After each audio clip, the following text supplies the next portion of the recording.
If you're like me, you woke up with a hangover on Sunday morning, even if you didn't have a drop of alcohol.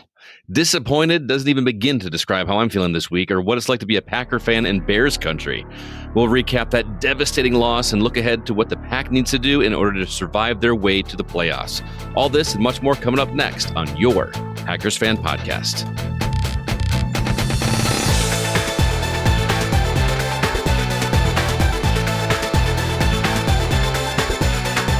Ho, ho, ho, and go, Pack, go. Even though the Pack didn't win in overtime, it is still Christmas week.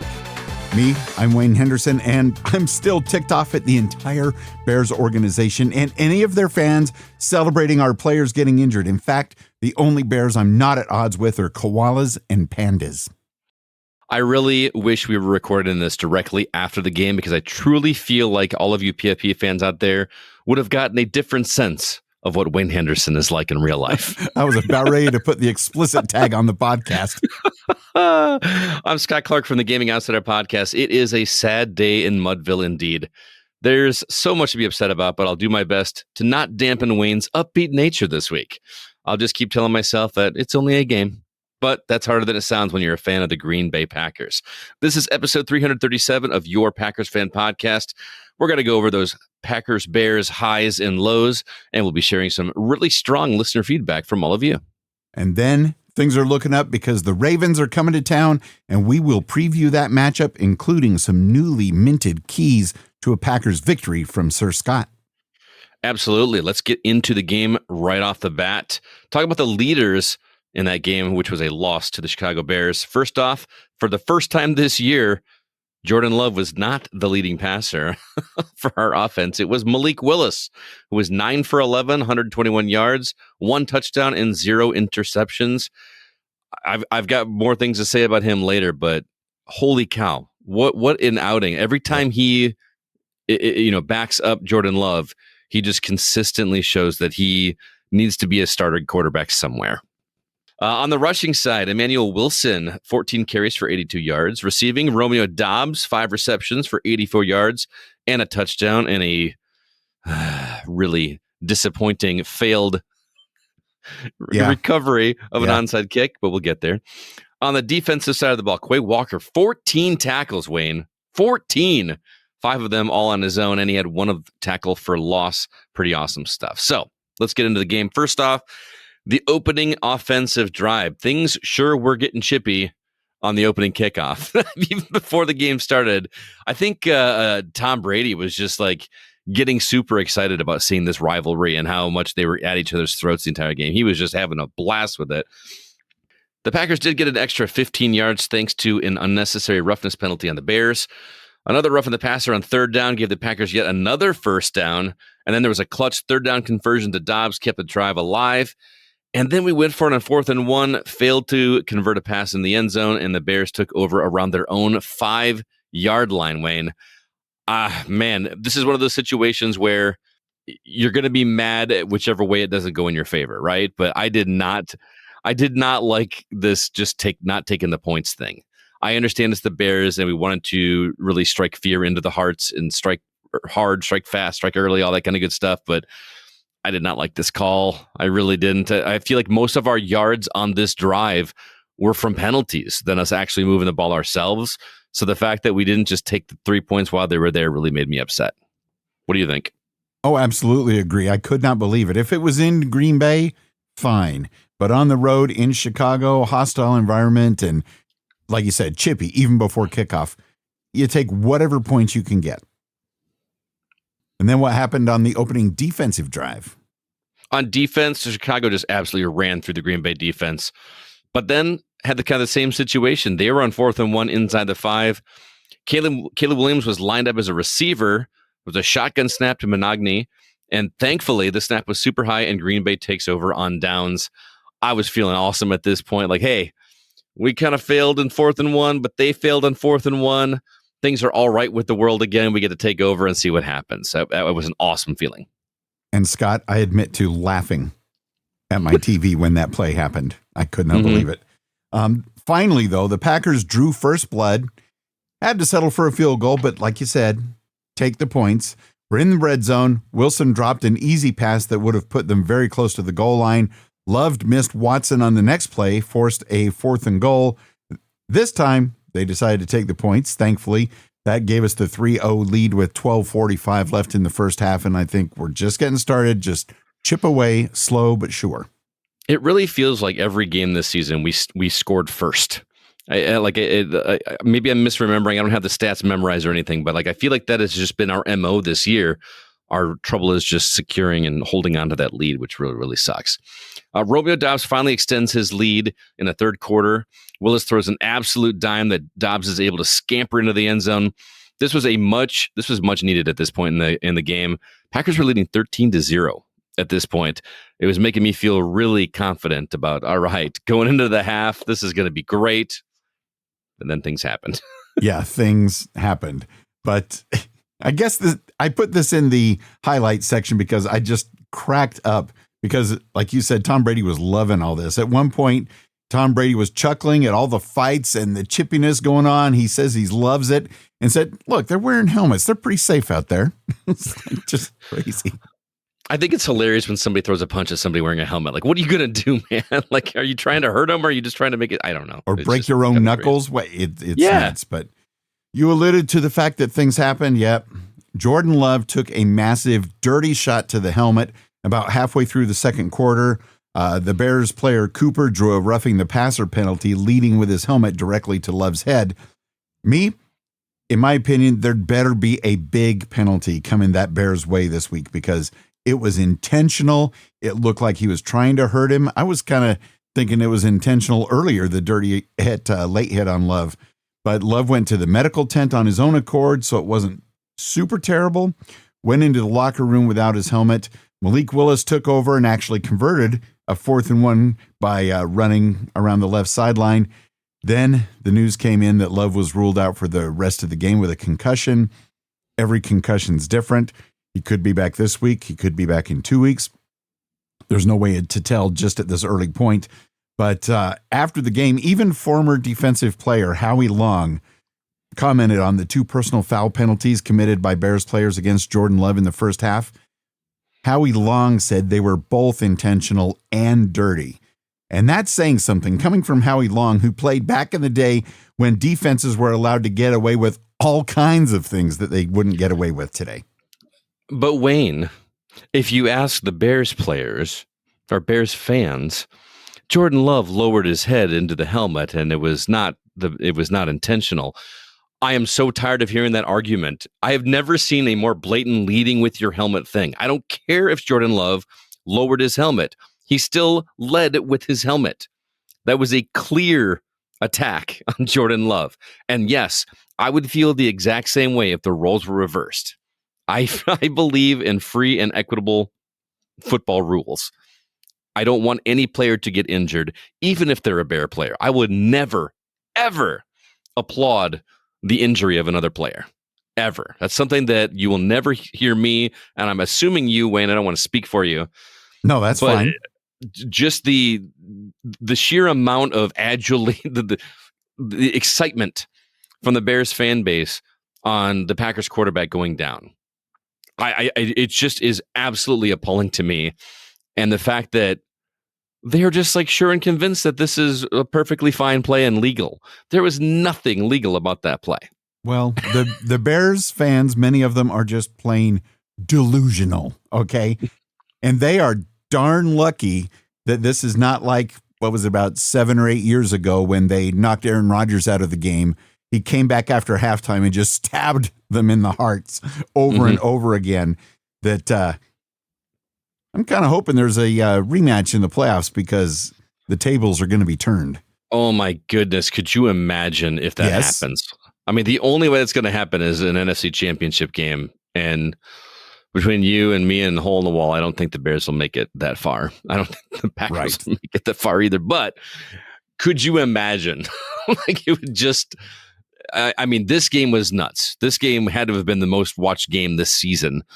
And that one would top it. It's just kind of nuts. But we do all remember about, 15 years ago, whatever it was, when there was the third rematch, Packers at Bears.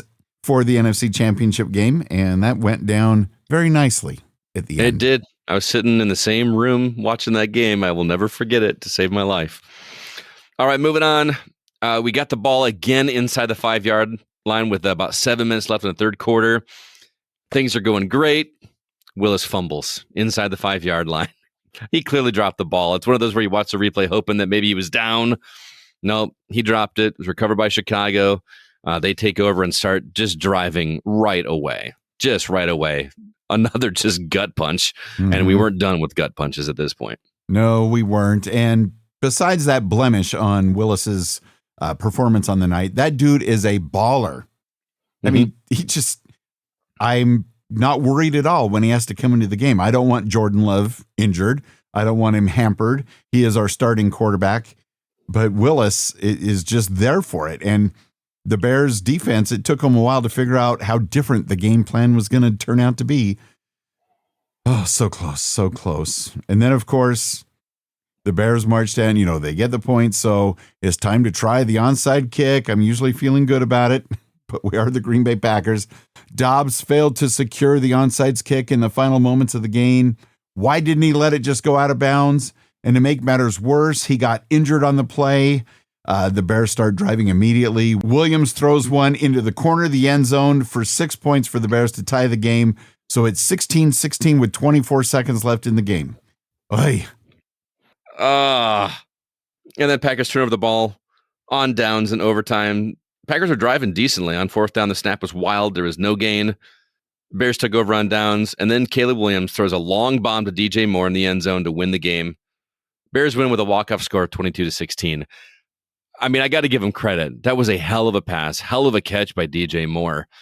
I mean, I had a pit in my stomach. Things weren't going to go our way, but like all we got to do is just stop him, keep him out of the end zone. 46-yard pass. It's just what a clutch play. It was solid, and honestly, it should have been a pass interference penalty. He was the defender. I can't remember which defender it was on our team because I was just like so distraught at that point, but it should have been a penalty, and it wasn't, and he still caught it. So impressive, but absolutely devastating.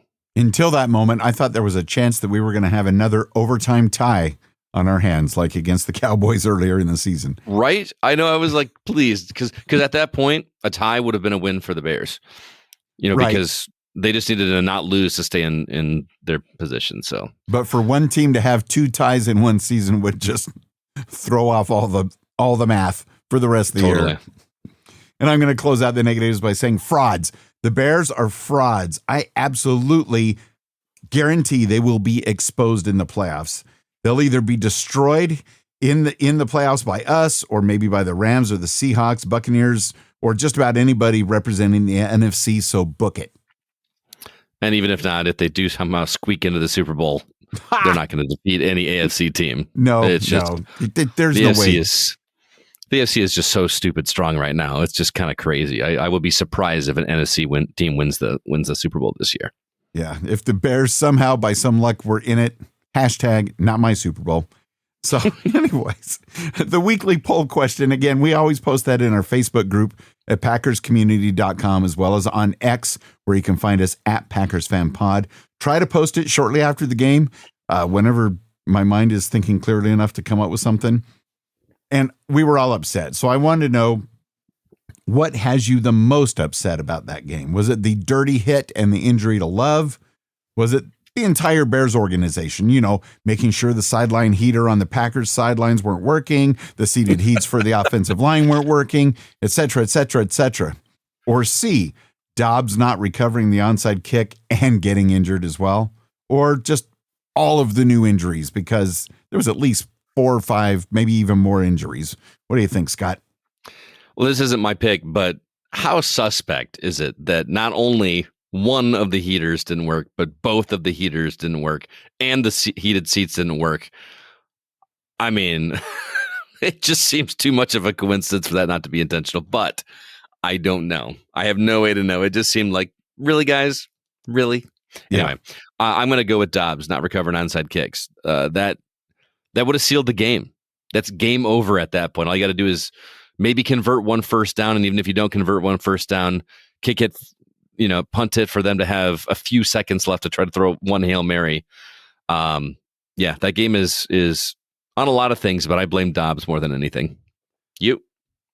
And there's a case to be made for any of these options, but I'm going to go with the dirty hit on Love, which of course caused the injury, because that changed everything. Even though Malik Willis came in, did great, except for that fumble and that other stuff, but he did great. He did everything that he could, but I think that it just put a weird feeling over the team, and it just was too hard to overcome. But before going over the results, we also did have a write-in vote from Dan Dyler saying what angered him most was the poor coaching and the bad play calling going on. So after all the votes came in, 71% are with you, Scott. Dobbs not recovering the onside kick and getting injured was the most anger-causing thing, followed by the dirty hit on Love and the injury with 11% of the votes.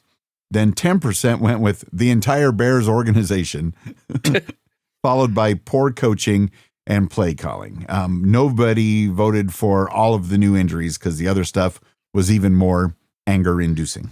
Well, I think all of the injuries are more impactful for the remaining 2 games of the season than they were this one, because there was a lot more going on to affect this one than just the injuries. There's just so many. We had so many opportunities to seal the deal on this game, and it just shoulda, coulda, woulda. Our record feels so not indicative of the team that this team is when they're healthy. I mean, tying the Cowboys, losing to the Browns, losing to the Panthers, and just like it's just heartbreaking. And I'm not one of those fans that's like, oh, maybe next year kind of thing. I mean, that's obviously our mantra. Every losing team's mantra is maybe next year, right? But we've won more recently than a lot of those teams that have been saying that maybe next year's our year. I'm looking at you, Vikings. But yes, we are. And the fact that even Malik Willis sustained a bit of an injury in the game, so much so that they said that, if worse comes to worse and neither of them can play and we don't pull somebody up off the practice squad, the emergency backup quarterback could be Josh Jacobs, who's a little banged up himself. So the next emergency quarterback, if all those things fall down, is Jaden Reed. I mean, it's just all a scary proposition, man. I mean, yeah, it is.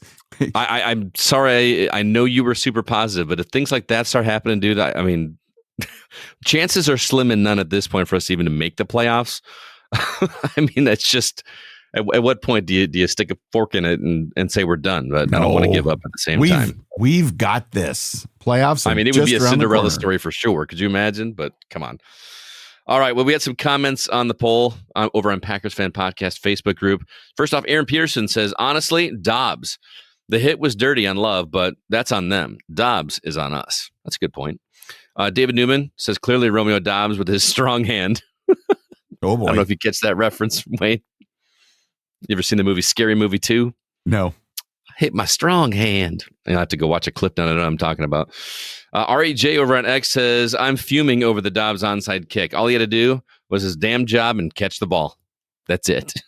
Maybe that big helmet's more of a detriment for him than we thought it was. Yeah, and speaking of that, Garrett Stritzel back in the Facebook group made a good point. Dobbs has no business being on that onside kick when he's afraid of getting hit. Also, I have PTSD flashbacks to Seattle. Man, this one didn't hurt as much because it wasn't an unfair call. You know what I mean? But this one hurts more because it's the Bears. Man, I don't think I've ever been more PO'd at the end of a football game as that Seattle game. Holy cow. Yeah. Did you yell at your TV and said, what are you doing? Oh, my brother and I were using a little bit more colorful metaphors than that. I was watching the game at his house up in McChesney Park. I remember, or Loves Park. I remember that one very specifically. So please go ahead and join us in the Packers Fan Podcast Facebook community. Be part of the conversations at packerscommunity.com. There are several great new posts in the group this week. And of course, please visit the group for our live game chat section in the group during next Saturday night's Ravens at Packers game. Yep, another Saturday night game, Saturday night night.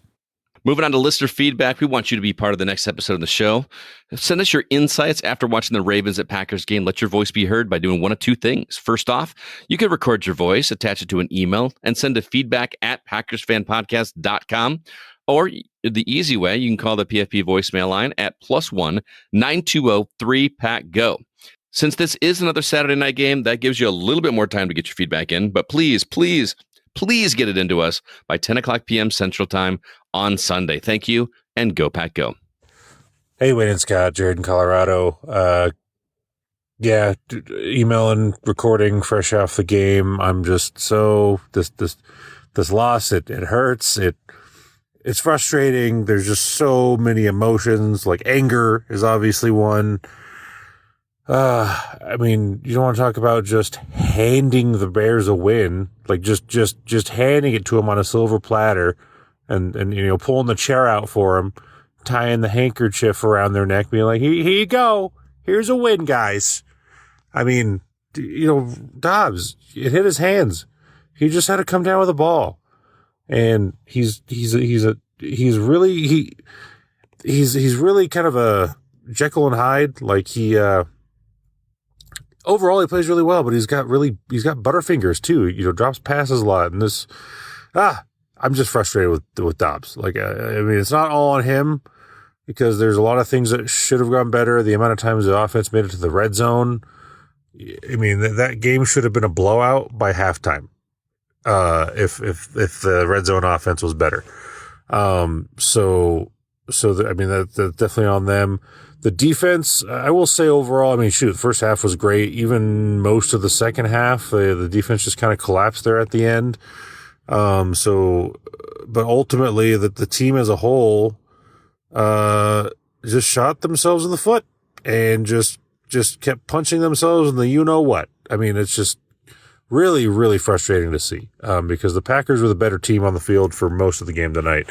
And they just handed the Bears a win. And the Dobbs miffed onside kick recovery was just the capstone of all of that. So definitely don't like that. Anyways, not to be super down in the dumps. I've been going to some highlights. Again, minus the collapse at the end. Overall, I'm pretty impressed with the defense. They held up nicely without Micah Parsons for most of the game. I'm not super worried about them the way I was when Micah Parsons went down. I think Micah Parsons is just such a game changer and a game wrecker on his own that I feel like he overshadowed the fact that like our defensive unit as a whole is still pretty darn good. So Malik Willis, love that guy. It's super nice to not have to worry about your backup quarterback. And so like when Jordan Love went down, which was awful to see, I wasn't worried. I was like, Malik Willis has got this. And he did. He truly did. Malik Willis did enough to win that game, which I thought was really good.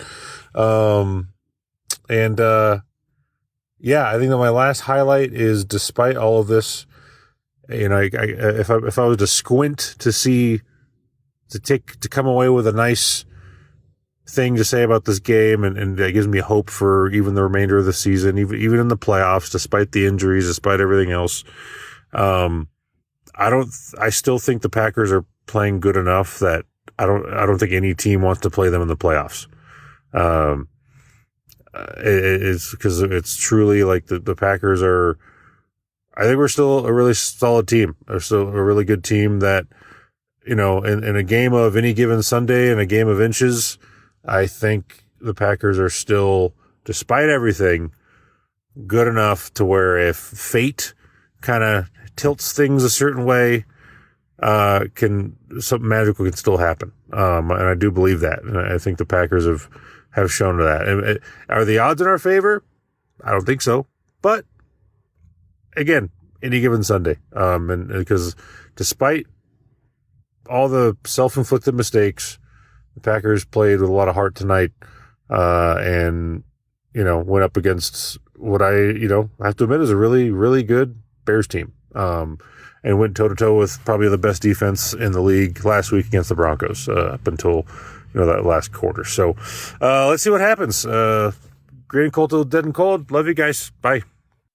Love you too, Jared. Thank you so much for the call. Do appreciate it. I love that he brought a lot more positivity than I have. He definitely has a lot more faith in our team than I do at this point. I just think that the injuries are just stacked up against us. But man, what a story that would be to overcome this adversity and still come through clutch in the playoffs with, Malik Willis would be a god at this point if he's able to pull this off. If, again, assuming Jordan Love's not able to play, I'm not counting my blessings just yet. You know what I'm saying? So, he also made a good point that the defense did hold its own, especially with our star defensive player, Micah Parsons, sidelined, for the rest of the season, which I checked. I don't think we're getting a refund on that trade whatsoever. But no. Yeah, Willis, I am really liking that guy. He did not look... He looked completely confident the entire time. He never looked shaken. He never looked at odds. He was 9 for 11 as a backup quarterback. You know what I mean? Sure, he dropped one on the 5-yard line, which, somebody else did on the other side of the half. So it's going to happen. But outside of that, it was a near perfect showing for a backup quarterback that's not getting the regular snaps that Jordan Love is. You know what I mean? He's enough to keep him warm. But I love the positivity and the the upbeat nature that you've got there, Jared. You're summoning your inner Wayne there. I hope it sticks. It is starting to wear off on me a little bit. I'm feeling a little bit better after hearing your voicemail. I'm not gonna lie. I came into this recording feeling pretty down in the dumps, and I, thinking a little bit more positively now. The Ravens should be an easier approach, especially if Lamar Jackson is hurt. I know he was hurt last game, and again, not cheering any player getting injured, but if he's not playing, they're going to be on a backup as well, and it's going to kind of even the playing field a little bit. So, exactly. And Jared did bring up a good concern. Like, what are we going to do about our red zone offense? That used to be the gold zone. It's insane, man. It's been every season. It's like a different thing that's struggling us. 1 year it's special teams. 1 year it's the defense. 1 year we have no running game. This year we can't score at all in the red zone, and it just drives me nuts. Like, I feel like most of our passes are over 25, 30 yards, which, hey, I'm all happy for. But why can't we punch it in there? I know that Jacobs has been banged up. Wilson has been doing a decent job as his number 2. I just don't know what the deal is there. It's just like they don't want it as bad as the defense ever. All right. Well, let's see. We've got another one here from Mr. Dan Dialer. Let's see if he is quite as positive as Jared in Colorado was. Go, go, go, go, go, go, go, go. Go, Pack, go. Oh, boy. Can we not put together a full game? Basically, for 58 minutes, the Packers controlled the game. They controlled the flow. They controlled everything. And in that one little moment, Romeo Doubs, the man that has probably the second best hands on the team, because between him and Reed, maybe even Golden is in that conversation. They got a great bounce on that onside kick. All he had to do was just tap it out of bounds, just bang it out of the. He didn't have to catch it if he didn't think he could do it. But here we are, another loss, and of course it had to be to the Bears, who, even though they won, they still suck.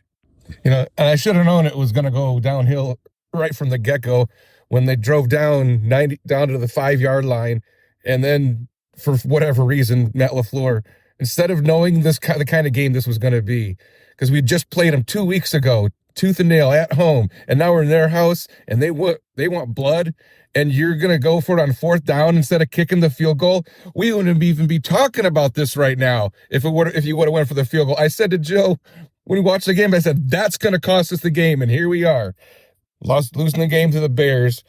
But there was so many other things that went wrong in that game. Josh Jacobs fumble, Watson not catching that pass from Jordan, and because the wind was obviously a factor yesterday or on Saturday. The Willis fumble on 4th down. Really, that's another thing I didn't understand why they were going for it at that point. Get the points in these kind of situations. These are going to be tight games. If 2 weeks ago didn't prove it, Saturday should have proved it. It's just very frustrating, obviously, for everybody. Especially when you see, little backstory here. The Booker, the guy that took Jordan Love out with that dirty hit, He graduated from the same school district that Landon's going to look in right now, and the same high school he's going to graduate from eventually in 7 years. And it's the same school district that my wife works for.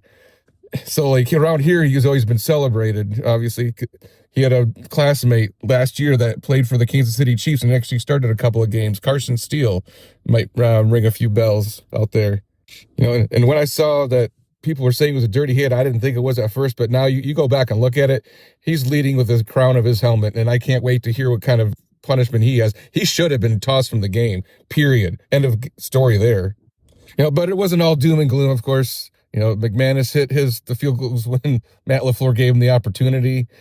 Did a lot better on the penalties, a lot better than the Bears did, obviously. A lot of our first downs were because of them. We controlled the clock. I think we have the clock, or we have the time of possession. We won that by like 12 minutes, which is indicative of the fact that we were controlling the pace of the game. Eric Wilson did an amazing job backing up Josh Jacobs, because obviously Jacobs is still hurt. Speaking of getting hurt, lost another tight end with an Achilles tear. Poor Fitzpatrick, I think Fitzpatrick. This next man up, like I said last week, who's left? But again, it was a very hard-fought game by a lot of our backups. And what's also frustrating is I was looking at the ESPN analytics during the game, and you can look at to see like the probability of win. And with 3 minutes left to go in the game, the winning percentage for the Green Bay Packers was 99.5% chance of winning the game. Oh, so boy. Just absolutely heartbreaking when you lose like that, especially to your rival, especially when they don't respect you. They were playing dirty. I don't know if anybody saw Caleb Williams. He autographed his game-worn jersey to give to a friend of his, I guess. And he wrote on there, GB sucks and F the Packers. That's unbelievable, kind of like that. I know they're Chicagoans and they're dirty as it is, but it's a rivalry. This isn't supposed to be that personal like that. Anyways, it's on to Baltimore at home, last home game of the season during the regular season. Hopefully we'll see some other teams come through for the playoffs. We still have like a 92% chance to make the playoffs. And get this, we still have the opportunity to win the division if the Bears lose to both the San Francisco 49ers next week and then the Detroit Lions the following week, and we beat the Ravens and we beat the Vikings, we could actually, get that number 2 seed, I think it is, or number 3 seed, whatever it happens to be, and win the division, which is always the first goal of any team. Anyways, on to Baltimore. Like I said, I'm feeling pretty good the way that they battled. Lamar Jackson, I guess he got hurt. I'm not sure what the status of him is right now, but it's another mobile quarterback, just like Caleb Williams, and they did pretty decent against him. But Williams, like I said before, he's just so slippery. But I still think we can pull it off. So I'm gonna choose a Packer win, and my wager of fun score will be gonna go back to old reliable. I'm gonna call it a win of 27-3. Go, go, go, go, go, go, go, go, go, Pack, go! Go! Yes, indeed, Mr. Dan Dyler, or you may know him as Captain Pack Sparrow. Thank you so much for putting that together, sending that in. And yeah, that was a great reminder that Soldier Field was windy as heck during that game, Scott. Yeah, I forgot to mention that. The ball was just like, woo! Who would have thought the wind would have that much control over a ball that's being hurled at a high rate of speed? Did you see the one they showed it in slow motion where I can't remember which side of the ball it was on, but there was a pass thrown in the end zone. Yes. That completely veered off track. Like if it wouldn't have been the win, it would have been a perfect pass. Or when they did the field goals, because this game was mostly field goals, right? Like there was one where he kicked it way outside so that the wind would catch it and bring it back in, and it was just it was nuts. Compensate for crazy things. In those types of conditions. But great points also, Dan. We were winning the time of possession battle, which is key. And winning the division is job number 1, if at all possible. And I do think it's doable. I'm not going to put money on it, but it is very doable. Yeah, Lamar Jackson, I think they said it was some sort of back injury. He was walking, but in a bit of pain. So we'll have to see how that may free up during the week and go from there. But good stuff. And yes, I don't know if you've got my audio in there that like of me, reacting to Dan's Dane's voicemail. 27-3. That's a bold call right there. Wow. And I mean his, if the Bears lose both games and we win both games, doable. Oh my goodness, dude, that is such a tall order. That is such a tall order. But could you imagine? Yes, I can. I have one other thing to say. Yes, the Booker hit, right? He got a rough in the passer. Don't get me wrong, but there was no warning. It was clearly deliberate. Yet I don't even remember. It had to have been. Why can't I think of his name? The player on our defense that's just been talking smack the last couple of games, and we've been telling him to settle down. Help me out, dude. What's his name on our Keyshawn secondary? Nixon got flagged for taunting. I know where you're going. Yeah. And the referee makes an announcement that this is once more time and you're going to be removed from the game. But a blatant hit that was designed to damage the quarterback is just like, oh, here's 15 yards. You're good. Insane. The fact that, what happened to sticks and stones may break my bones, but your words are going to get you ejected from a game. Come on. Yes, Nixon is kind of an a-hole lately. He's been stirring up a whole lot of crap, but on the other side, with other teams. But their words, man, the taunting thing just drives me crazy. Like, that's going to get you booted from a game, but intentionally injuring a player is just completely fine. I meant to bring that up as well, so thank you for reminding us, because that was a little bit bonkers, or like you've used the phrase in the past, maddening. Maddening. It's bananas, Wayne. It's bananas. Oh, bananas. Yeah. So now let's look to the future, because it's upon us. Your 9-5-1 Green Bay Packers are back at Lambeau at least one more time this year to host maybe Lamar Jackson and the 7-8 Baltimore Ravens Saturday, December 27th at 7 p.m. Central Time. The Packers lead the series, get this, 5-2. That's crazy. That's how many times we've played them. This matchup between these two teams goes all the way back to October 25th, 1998. And if you can remember as far back as when it was 1998, this was when the Apple iMac first came out. MP3 music started to rise, and Windows 98. So, also, Wayne, your own Scott Clark graduated from high school that year. Congratulations. Good job. That's when we started this rivalry with the Ravens. Because, the Cleveland Browns, they left Cleveland, they went to Baltimore, but they were sued and they couldn't take the names. So they had to come up with a yada, yada, yada. That first meetup, the Packers won 28-10. So I don't think the most memorable games between these two teams have actually happened yet. I disagree, Wayne. Well, we'll have to hear about that in just a bit, because I personally think this Saturday night's game may very well end up being the highlight of the series. And for a matchup that only spans like 7 games, it's kind of surprising to me that several players have played for both teams, like Zadarius Smith, Ty Montgomery, Tramon Williams, and many, many more. So you think there is a game in our history that's memorable? Tell me all about it, Scott. I'm ready. Absolutely. It's not way back there, but in 2021, the Packers did win a game 31-30, and it was in pretty interesting fashion. We were... let's see. The Ravens were down by 1 point with 42 seconds left. Ravens coach John Harbaugh chose to go for a 2-point conversion in the win instead of kicking an extra point to tie. Backup quarterback Tyler Huntley, who was playing for an injured Lamar Jackson, looked for Mark Andrews, but the pass was broken up by Packers defender Eric Stokes. The win allowed the Packers to clinch the NFC North title. How about that for memorable? That does sound memorable. Anytime you win the NFC North title, that's very memorable. And it was so recently that almost all the names are the same. Yeah, I know, right? Although I haven't seen Eric Stokes in a while. Where's he been? Other than he was that, going to be hot. Yeah, so that was crazy. That is a good memory. Thanks for that one.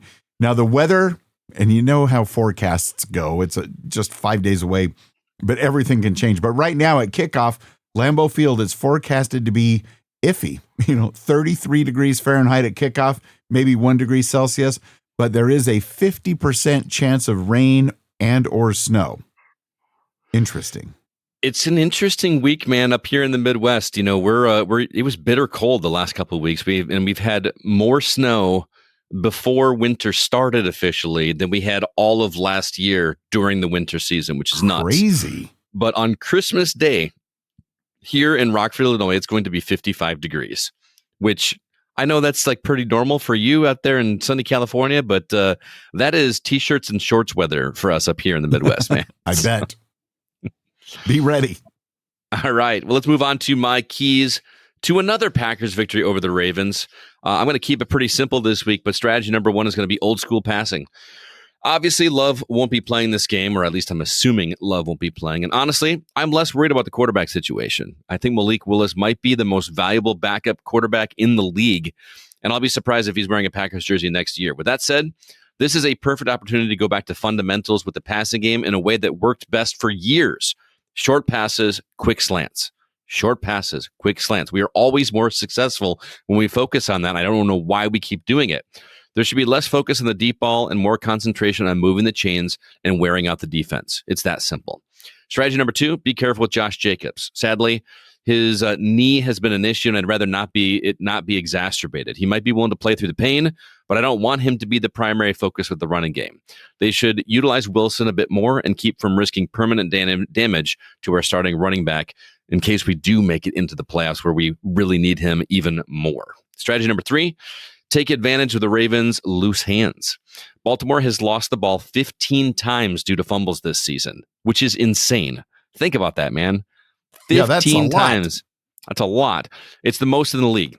The Packers have been very aggressive when it comes to trying to strip the ball, and this should be the key here. There will be plenty, or this will help them keep time of possession in our favor, which will also help to wear down the Ravens' defense. Here's to hoping they extend that record in this game, because this is an absolutely must-win situation for our green and gold.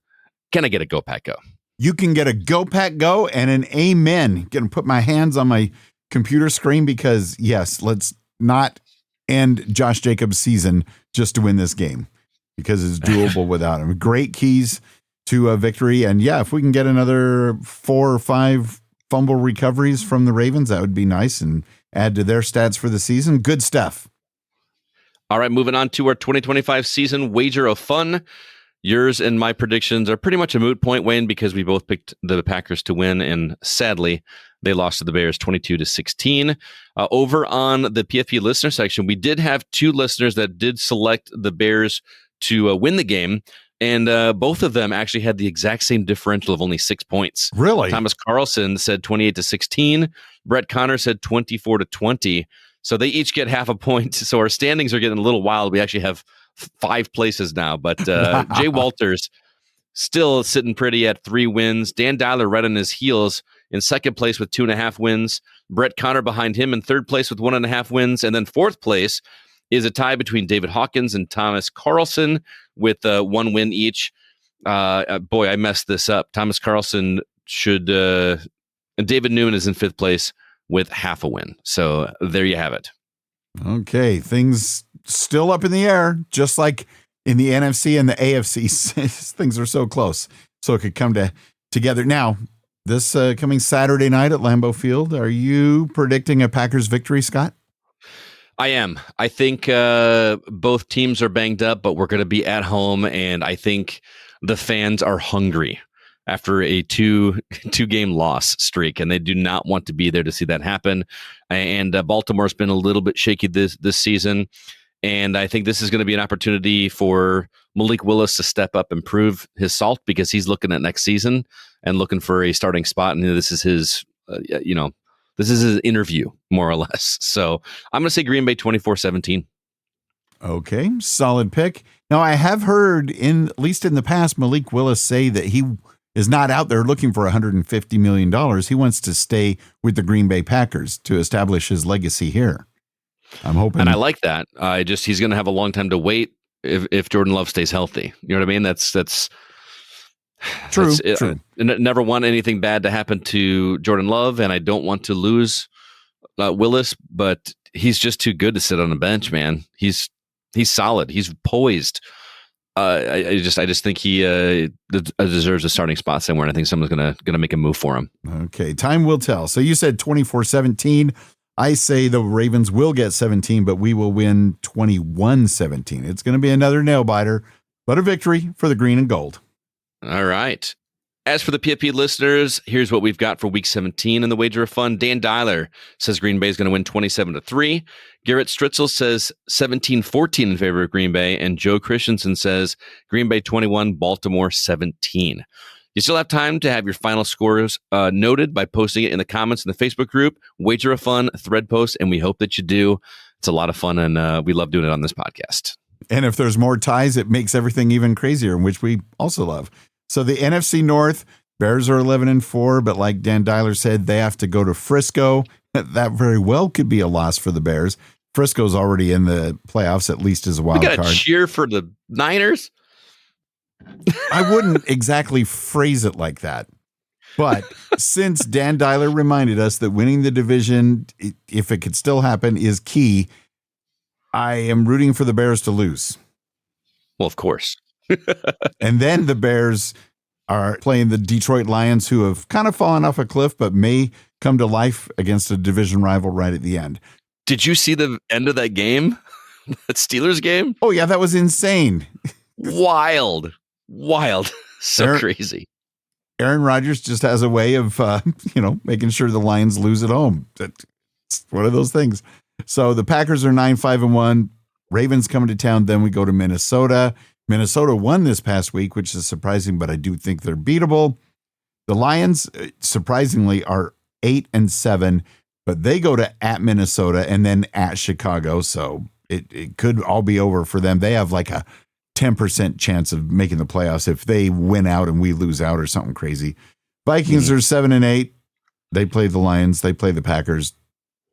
Whatever, Vikings. Still no trophies or championships of any kind. The streak continues. I love it. And one thing that really jumped out at me, this was way back last Thursday night, but we haven't recorded since then, was the Seahawks-Rams game in Seattle. First off, the Seattle uniforms were so horrendously bad, these rivalry uniforms. I'm still seeing random metallic colors floating all around me. In a world, it's blech. Though they did have the craziest 2-point conversion I've ever seen. Sam Darnold threw the pass backwards. It was originally ruled incomplete, but then a Seahawk just happened to pick it up in the end zone, so it's counted as a good recovery and a 2-point conversion. The game went into overtime, and instead of kicking for a 1-point conversion after the touchdown to tie it up, the Seahawks went for another 2-point conversion and made it, making them the current number 1 seed in all of the NFC. It's mind-blowing. If you count that crazy play, the Seahawks successfully had 3 2-point conversions in one game. That's crazy. I'm not understanding. How do you throw a pass backwards and are able to pick it up in the end zone? I don't get it. Well, he threw it backwards. They were close to scoring, but nobody caught it. So it counted as a fumble that just kind of rolled or bounced a little bit into the end zone, just a yard or two. And Seahawk was just in the end zone and picked it up. And they said, fumble recovery in the end zone, touchdown Seattle, or 2-point conversion. I got to go watch that. What a crazy week of finales. Yes. I mean, you never know what's going to happen. It's pretty nuts. Okay, well, my other podcast, The Gaming Outsider, is taking a break for a couple weeks so we can enjoy the holidays just for a little bit. So we're not going to post Zip, where we're going to do a couple recap episodes where we share some of our favorite, what we call from the outside in topics. This week are going to be a couple of my favorites. One where we rename video game genres. I don't think I've laughed as hard as I did on that episode, Wayne, and that thing. I belly laughed a lot. Okay. And we also debated the merits of early access games versus 1.0 releases. That was a vote from Zach. He actually really enjoyed that topic. So I know that's not going to be a whole lot of new content, but if you're looking to see some of our favorite moments of this past year, check out our upcoming episode that will be released Tuesday evening. If you're interested, I'd love to hear from you. And you might have a couple reviews of new games as well. You can listen to the show the same places you listen to this one, and you can find our website at thegamingoutsider.com. Awesome. And I want to thank those of you who used the PFP, Amazon, and Fanatics affiliate links at PackersFanPodcast.com over the past few months. It's very helpful and very much appreciated. Thanks again. Oh, and go Pack, go.